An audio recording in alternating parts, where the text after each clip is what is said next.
Hello everyone. तो आज हम बात करने वाले हैं बैंकिंग सेक्टर के सिर्फ एक स्टॉक के बारे में और वो उसका नाम है एचडीएफसी बैंक। चलिए स्टार्ट करते हैं बिना कोई देरी किए हुए। तो आपको स्क्रीन दिख रही होगी, इस पे हम जाते हैं, सर्च करते हैं स्क्रीनर। ठीक है, अब यहाँ पे आ गए हम। यहाँ पे हम सर्च करेंगे एचडीएफसी बैंक। ठीक है, तो ये हमारा एचडीएफसी बैंक लिमिटेड खुल गया। यहाँ पे हम देख सकते हैं इसका मार्केट कैप ये है और current price and all that. ये हमारा आज डेट है 16 नवंबर।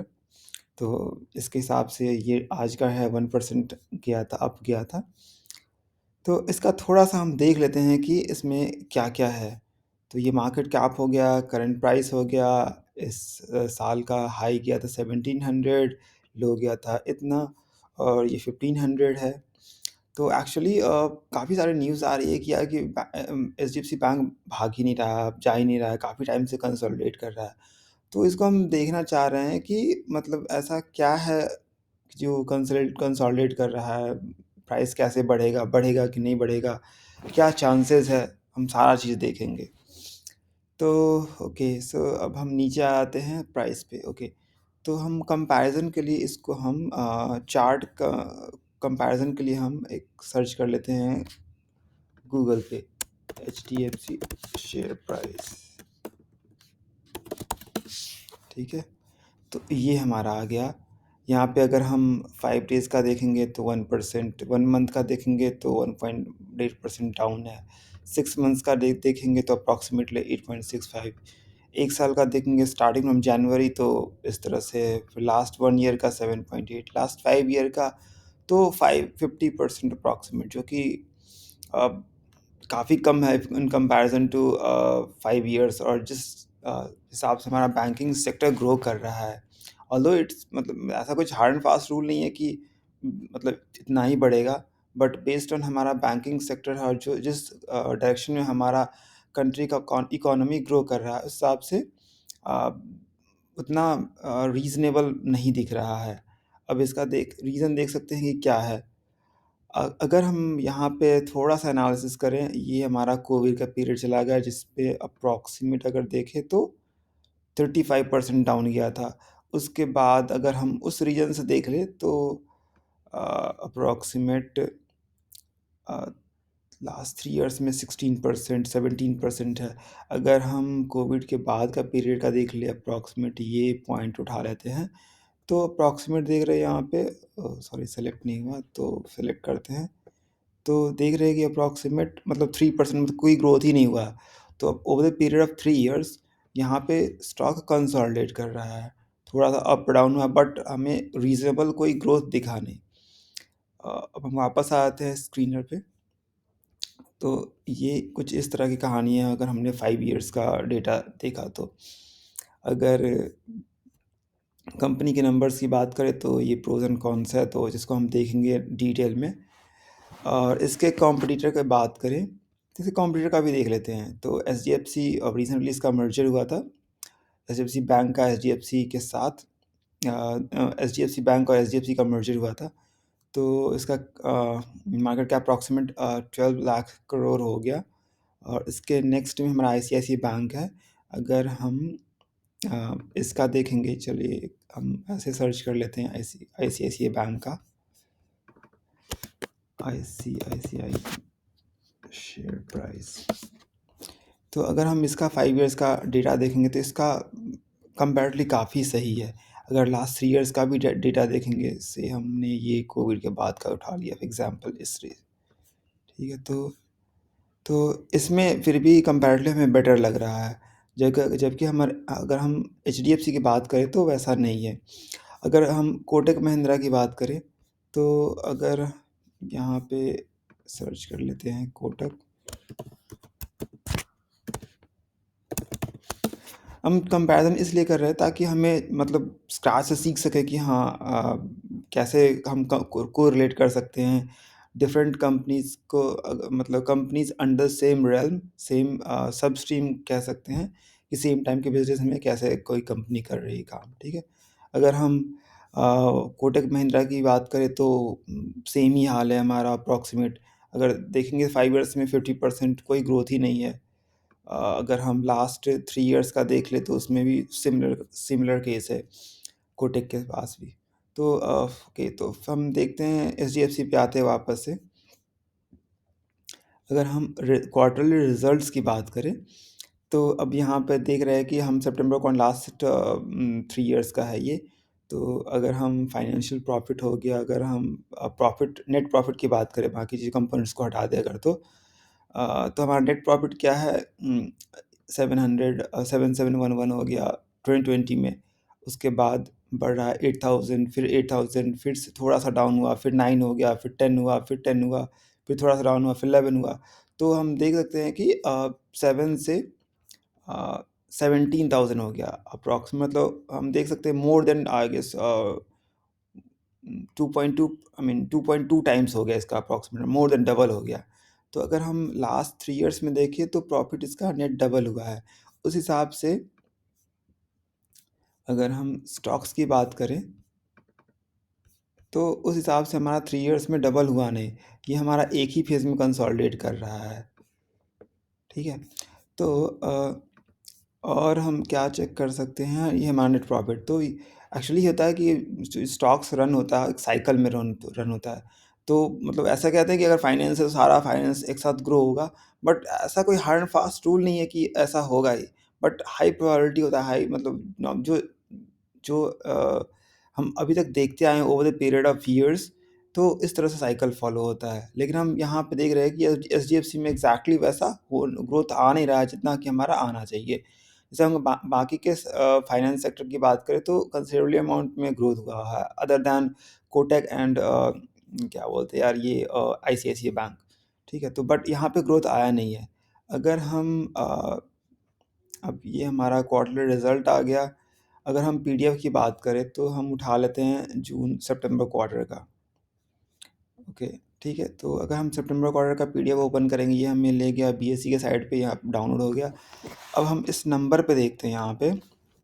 हाँ, ये फाइनेंशियल रिजल्ट है। तो क्वार्टरली रिजल्ट देखते हैं सितंबर का। ओके, तो इसको थोड़ा सा बड़ा कर लेते हैं ताकि हमें देखने में थोड़ा आसानी रहे। ठीक है, ठीक है, तो प्रॉफिट हो गया। हम अगर नेट प्रॉफिट की बात करते हैं तो आ, आ, बस शुरू का दो उठा लेते हैं या तीन उठा लेते हैं, 159। और उसके लास्ट क्वार्टर में देख सकते हैं, ये लास्ट क्वार्टर का है ना, 36। ठीक है, लास्ट क्वार्टर का है ये। और उसके लास्ट ईयर का सेम क्वार्टर में है, सिमिलर क्वार्टर में ये। तो अगर हम देख रहे हैं तो अप्रॉक्सीमेट 119 से 159 हो गया। तो अप्रॉक्सीमेट 25% आई गेस, 25% का जंप है। अगर हम लास्ट ईयर के सिमिलर क्वार्टर से देखें तो 60% का जंप है।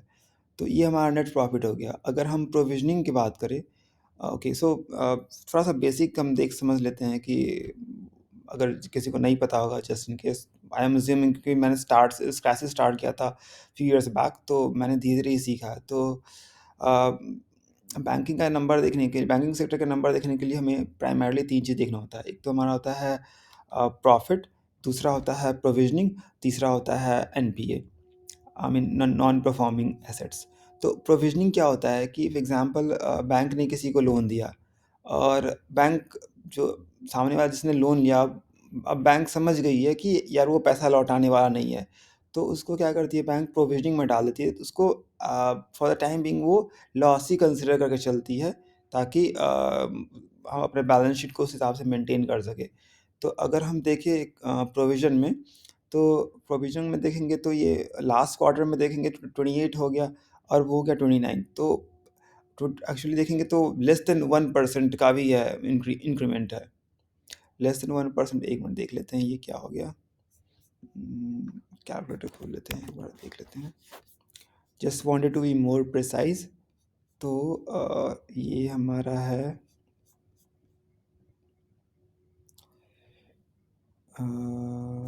कहाँ है प्रोविजनिंग, ओके प्रोविजन, ये हमारा 286 अब हो गया 290। ठीक है, 286/290, ठीक है।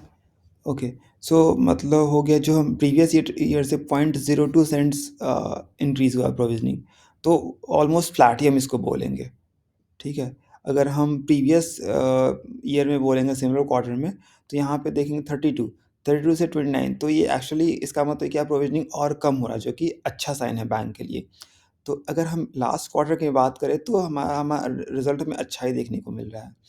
अगर हम और हम नेक्स्ट आते हैं एनपीए पे, ठीक है। तो यहाँ पे हम देख सकते हैं कि gross NPA and net NPA हो गया। तो यहाँ पे 190 है और यहाँ पे है हमारा 31। तो हम यहाँ पे देख रहे हैं कि यहाँ पे हमें कंसिडरेबल डिफरेंस लग रहा है। ये है कि इसमें जो हमारा एचडीएफसी और एचडीएफसी बैंक दोनों का मर्जर हुआ था, तो इसलिए ये हमें नंबर इस तरह से दिख रहा है काफ़ी ज़्यादा। बट हाँ, ओवरऑल अगर हम कंपैरिज़न करेंगे एचडीएफसी बैंक और एचडीएफसी का, तो हमें उतना डिफरेंस दिखेगा नहीं। तो ठीक है, वापस से आते हैं हम स्क्रीनर पे। तो अगर हम देखें नेट प्रॉफ़िट, अगर 7711 अप्रॉक्सिमेट हमारा मोर देन ट्वाइस हो गया है, तो इस हिसाब से हमारा स्टॉक प्राइस भी उस हिसाब से इंक्रीज़ होना चाहिए, जो कि अभी तक हुआ नहीं है, ठीक है। तो इसका मतलब ये है कि आने वाले टाइम में देयर इज़ हाई प्रोबेबिलिटी कि इंक्रीज़ होगा ही, ठीक है। और अगर नेक्स्ट हम जाते हैं profit and loss over the years for last 10 और 11 ईयर्स, तो फाइनेंस प्रॉफिट देखेंगे, तो ये भी देख रहे हैं कि 22 था, 35 हो गया, 56, इस तरह से हमारा इंक्रीज़ ही हो रहा है, 29।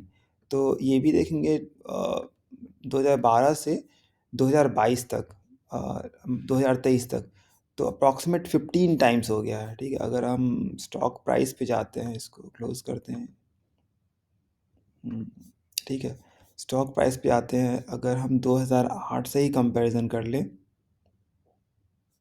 सॉरी देख लेते हैं 2008 था या 12 था?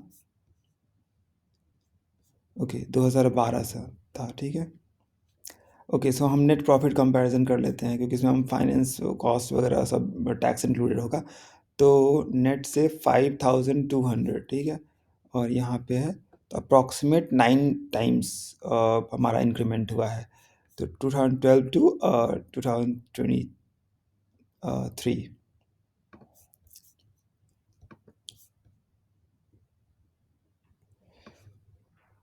ठीक है।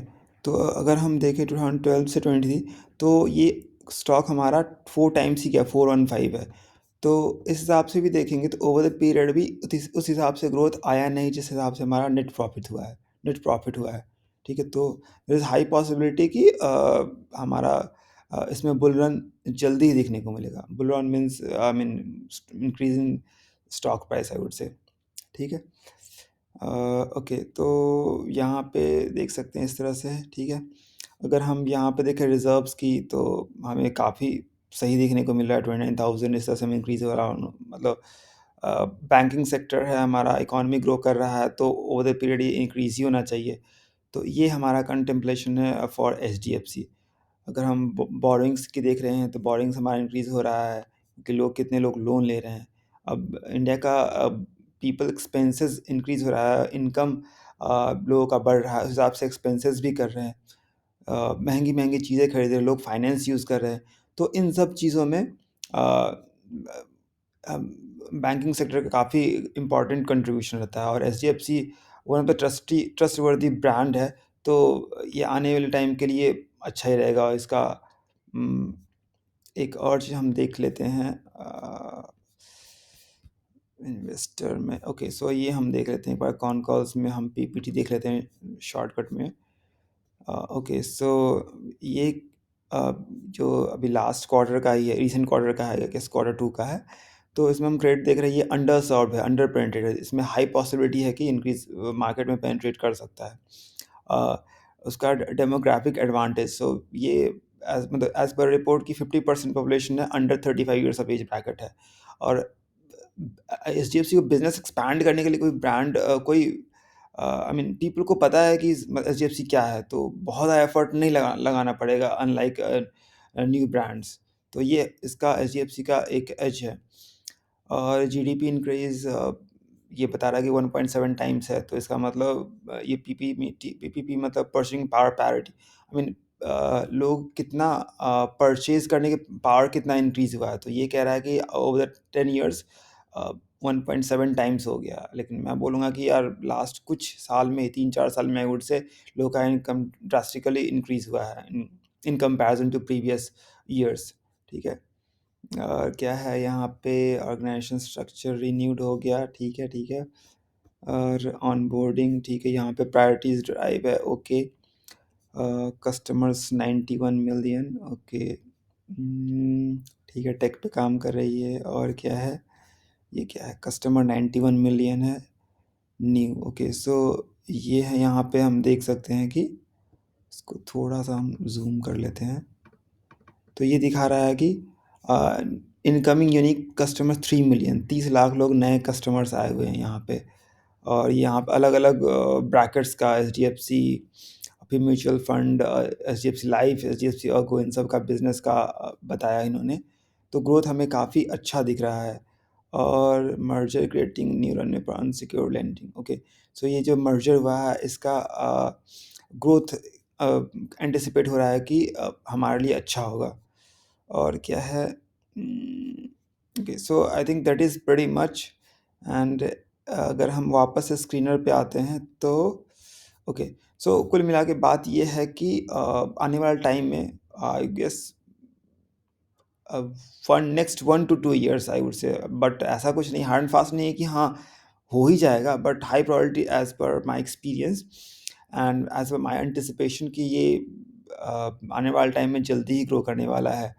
क्योंकि जितना प्रॉफिट इसने दिखाया और जिस हिसाब से रिटेल सेक्टर में बैंक काम कर रही है, उस हिसाब से ग्रोथ दिया नहीं है। बट अगर प्रॉफिट्स की बात करें, काफ़ी अच्छे से इंक्रीज़ हुआ है, मार्केट्स काफ़ी इंक्रीज़ हुआ है, कैप्चर हुआ है, प्रोविजनिंग इनकम हुआ है। और क्या बोलते हैं, एनपीए भी कंपैरेटिवली कम हो रहा है। तो उस हिसाब से देखें तो ये काफ़ी अच्छा स्टॉक रहेगा, जो कि ग्रो कर सकता है over the period of few years, considering the fact our economy is growing as well for the upcoming years.